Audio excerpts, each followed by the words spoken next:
Harriet Tubman was born a slave in Maryland's Dorchester County around 1820. Harriet had a difficult childhood. Her mother was assigned to work in the big house, or main home, of their master, and she was given very little time to take care of Harriet or the rest of the family.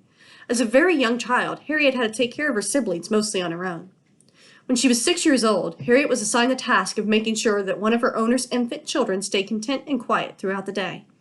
If the baby woke up and cried, Harriet would be punished with lashings. She found ways to resist, such as by wearing layers of clothing and sometimes even fighting back.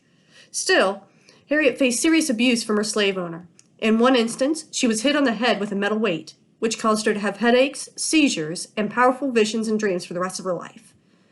In 1849, when she was around 29 years old, Harriet escaped from slavery with the help of the Underground Railroad. Before she left, she tried to send word to her mother of her plans. She sang a coded song to Mary, a trusted fellow slave, which was a farewell. "I'll meet you in the morning," she intoned. "I'm bound for the promised land." Some of the Underground Railroad members that helped Harriet along her escape to freedom included free and enslaved blacks and white people called abolitionists who viewed slavery as immoral and wanted to end it.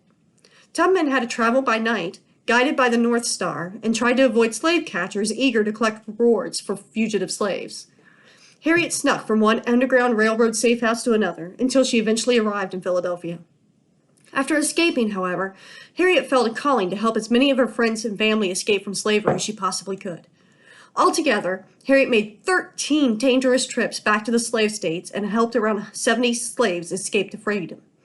In doing so, she became the most legendary conductor of the Underground Railroad and earned the nickname American Moses. Harriet lived a long life and near the end of her life worked with favorite suffragettes like Susan B. Anthony to fight for women's right to vote. She passed away in 1913 at the age of 91.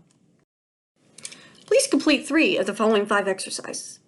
Number 1. Create a timeline of Harriet Tubman's life using crayons, markers, colored pencils, or paint. On the timeline, illustrate a picture about Harriet's life. Take a picture of your illustration, post it in a virtual Girl Scout lab. With an adult, research different routes along the Underground Railroad. Look at a map together and trace the distances along the routes. How far did slaves travel? How long did it take them? Where did they sleep? And what did they eat? Watch a short video about a house along the Underground Railroad. And how did people work together to get slaves to safety? 3. It is important for Girl Scouts to have heroes that inspire them. Harriet Tubman is one of countless extraordinary people that risked their lives to accomplish great deeds. Think about your favorite hero, real or imaginary. What qualities does this person have? In the virtual Girl Scout lab, list your hero and the qualities that make that person a hero. 4. Slaves traveling through the Underground Railroad did not have a map. Oftentimes, they had to use the natural landscape to hide and as a map. Watch a short video about the route along the Underground Railroad. After watching the video, take a picture outside your house and apartment.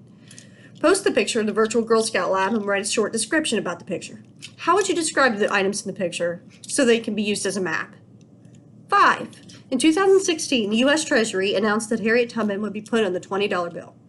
Draw a picture of her on the $20 bill, take a photo, and post it in the virtual Girl Scout lab.